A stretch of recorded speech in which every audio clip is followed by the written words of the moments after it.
सभी बहुत अच्छे होंगे। मेरा नाम है सुनील, स्वागत करता हूं आप सभी का मेरे YouTube channel star IQ education में। चलिए शुरू करते हैं हम लोग। आज आपका सबका फेवरेट सब्जेक्ट NCERT का साइंस सब्जेक्ट हम लोग पढ़ने वाले हैं। बहुत इंटरेस्टिंग है, इवन ये तो मेरा भी फेवरेट सब्जेक्ट है, बहुत मजा आने वाला है। आप ये ना सोचे कि हम लोग साइंस स्टूडेंट हैं तो इसको थोड़ा इग्नोर टाइप कर दें। आपको मैं बता देता हूं कि 6वीं से लेके 10वीं और इवन 11वीं 12वीं की NCERT ही आपको पढ़नी है। इसके अलावा मार्केट की कोई भी बुक फॉलो नहीं करनी है। जो बच्चा IAS की प्रिपरेशन करता है, जो लोग IAS बने हैं वो भी इसी को ही पढ़े थे। मैं आपसे वादा करता हूं इसके बाहर एग्जाम में फिर कुछ बचेगा नहीं, चाहे कोई मर्जी एग्जाम में आप लोग बैठ जाना। तो इसको थोड़ा सीरियस होकर पढ़ना। बाकी सब्जेक्ट तो चलो फिर भी उनके अलग अलग राइटर्स की अलग अलग बुक होती है, इनसे बहुत ज़्यादा डिटेल में उन्होंने दिया होता है, लेकिन साइंस के लिए सभी सिर्फ NCERT को ही फॉलो करते आए हैं। तो प्लीज़ अब तक जो लोग कामयाब हो चुके हैं उनकी जुबानी में बता रहा हूं आपको, तो प्लीज़ इस बात को समझिएगा, सीखिएगा। बहुत मजा आने वाला है आपको इस सब्जेक्ट से। तो चलिए शुरू करते हैं। हमारा पहला चैप्टर कौन सा है? फूड। और ये आता कहाँ से है भाई? खाना कहाँ से आता है, इसके बारे में जानते हैं हम लोग। तो छोटा सा चैप्टर है। पहली बात है इसके अंदर फूड वेराइटीज, यानी कि खाने की अलग अलग वेराइटीज है, जिसके अंदर सबसे पहला नाम है आपका इंग्रेडिएंट्स। ये शब्द आप लोगों ने शायद यकीनन बहुत बार सुना होगा इंग्रेडिएंट्स के बारे में। देखिएगा, the material which are needed to prepare a dish, यानी कि जो एक ऐसा पदार्थ, ऐसी चीज जो कि आपका खाना बनाने के लिए यूज हो, उसी को ही आप इंग्रेडिएंट का नाम देने वाले हैं। कोई भी ऐसी चीज जो आपको खाना बनाने में कोई चीज यूज हो, जैसे मान लेते कि रोटी बनाने में क्या चीज जरूरत होगी हमें, सब्जी बनाने में क्या चीज़ जरूरत होगी हमें, खीर बनाने में क्या जरूरत होगा।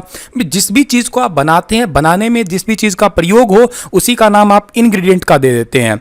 Different dishes are prepared from a different type of numbers of ingredients. अलग अलग प्रकार का, अब जलेबी बनाने में मैदा चाहिए होगा हमें, ठीक है। बूंदी बनाने के लिए हमें फिर बेसन चाहिए होगा, ठीक है। पकौड़े बनाने के लिए बेसन चाहिए होगा हमें। अलग अलग डिश बनाने के लिए अलग अलग इंग्रेडिएंट्स चाहिए ना हमें। तो देखिएगा, फॉर एग्जाम्पल दिया इन्होंने रोटी। अब रोटी बनाने के लिए क्या चाहिए? अब आटा चाहिए, आटे के साथ में पानी चाहिए। दाल बनानी है तो दाल बनाने के लिए एक तो खुद ही दाल चाहिए हमें, एक पानी चाहिए, नमक चाहिए, घी या तेल चाहिए, उसके अलावा मसाले चाहिए, प्याज चाहिए, मिर्च चाहिए। मतलब अलग अलग वेजिटेबल्स आप लोग जैसे एग्जाम्पल से बना डाल सकते हैं। कोई सब्जी बनाते हैं तो भी यही चीज़ें चाहिए हमें। पकोड़े बनाते हैं तो भाई आलू के पकोड़े बनाने तो आलू चाहिए, मिर्च चाहिए, मसाले चाहिए, बेसन चाहिए, पानी चाहिए, ठीक है। तो आप समझ पा रहे होंगे कि ये इंग्रेडिएंट्स क्या होते हैं, या डिफरेंट टाइप के इंग्रेडिएंट्स बस सिंपल सी इतनी बात है, ये वाले सारे इंग्रेडिएंट्स है, ठीक है। जो चीज़ हम लोग डाल के बना रहे हैं, ठीक है, सिंपल यही इंग्रेडिएंट्स होते हैं हमारे। Food materials and sources. अब जो एक सोर्सेस क्या है? सोर्सेस का मतलब है कि ये आते कहाँ से, हमें मिलते कहाँ से हैं। अब देखो, फ्रूट एंड वेजिटेबल की बात की जाए तो ये made the sources of many ingredients. जितने भी फल होते हैं ना, ये फल ही लगभग चीज़ों के, फलों से ही हमें ऑलमोस्ट चीज़ें प्राप्त हो जाती है, और बाकी बच गई कुछ चीज़ें हमारी तो फिर वो सब्जियों से प्राप्त हो जाती है। इनको ही तो हम लोग इंग्रेडिएंट्स कह देंगे, ठीक है। These are derived from plants, और ये हमें प्राप्त कहाँ से होने वाली है? ये पौधों से प्राप्त होने वाली है, पौधों से ही डायरेक्ट मिलेगी। फॉर एग्जाम्पल पैडी का मतलब होता है धान। वीट मतलब क्या होती है? गेहूं। इन्हीं से हमें क्या मिलता है? अब पैडी धान से हमें क्या मिलता है? धान से हमें चावल मिलने वाले हैं, और जो गेहूं है, गेहूं के पौधे से तो हमें गेहूं डायरेक्ट मिलेगी। धान के खेत आप लोगों ने देखे ही होंगे यकीनन, और यहाँ से जो ये आपका इस टाइप के जो ये फूल से लगते हैं, इनको झाड़ के या कंबाइन द्वारा, जिस भी विधि द्वारा जो है, यहाँ से ये धान से हम लोग चावल प्राप्त कर लेते हैं, और इसको मशीनें वगैरह से साफ कर लिया जाता है। सेलर वगैरह कई मशीनें होती है।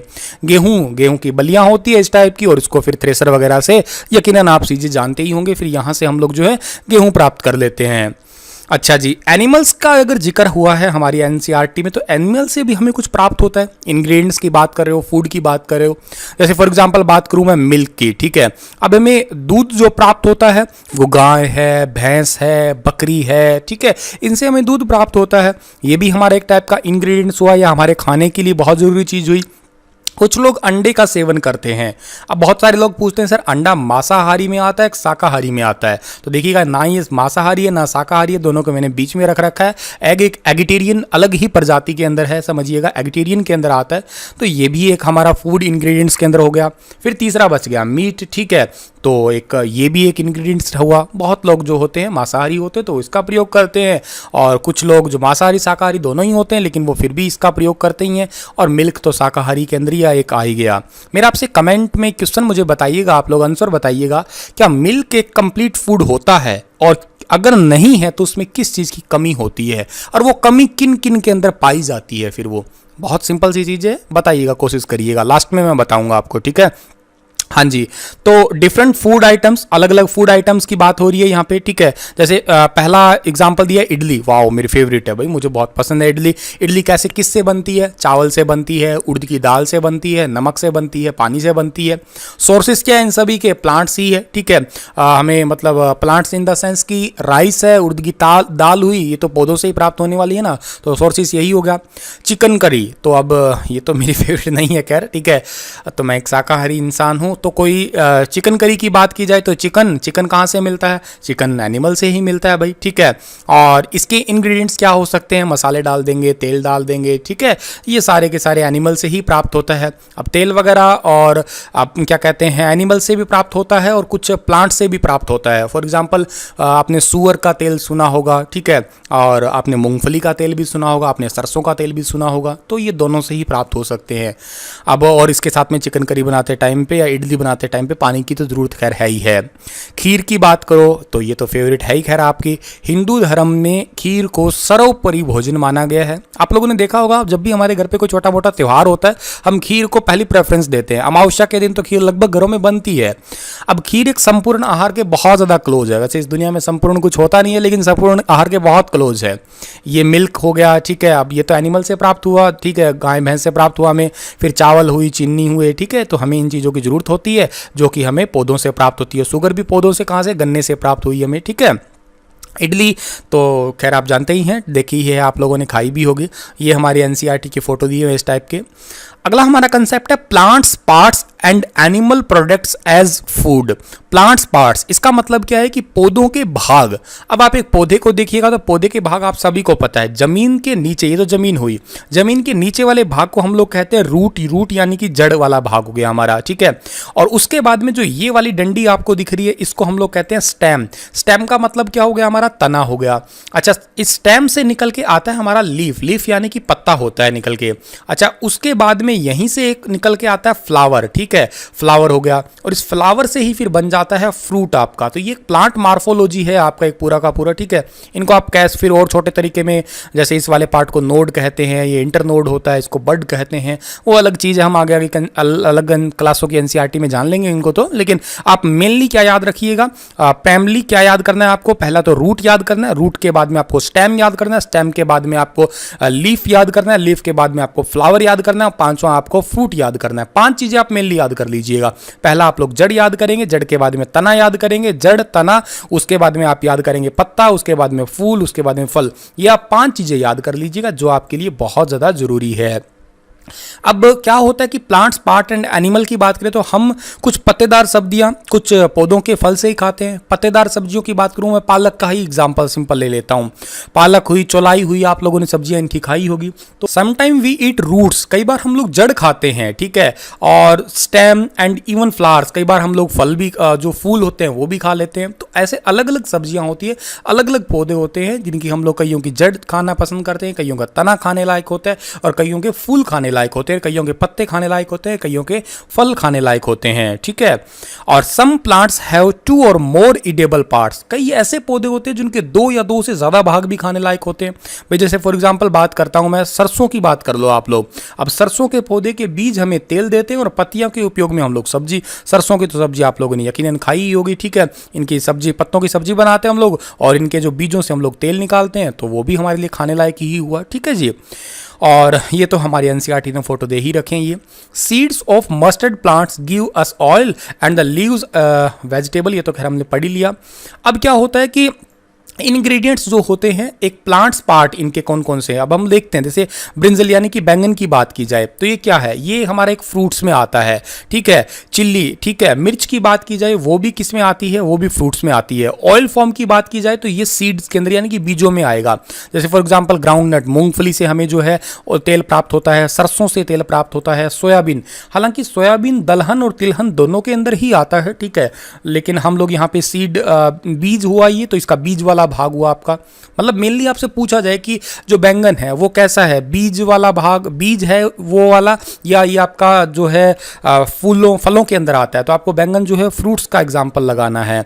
मिर्च किसका एग्जाम्पल है, मसाले मिर्च एज ए जो स्पाइसेस होती है वो किसका एग्जाम्पल है, वो फ्रूट्स का हुआ, या कौन सा पार्ट है जो हम लोग उसका खाते हैं, तो आपको ये याद रखना है। सीड्स वाला पार्ट कौन सा हम लोग खाते हैं, तो ये आपको ये याद रखना है।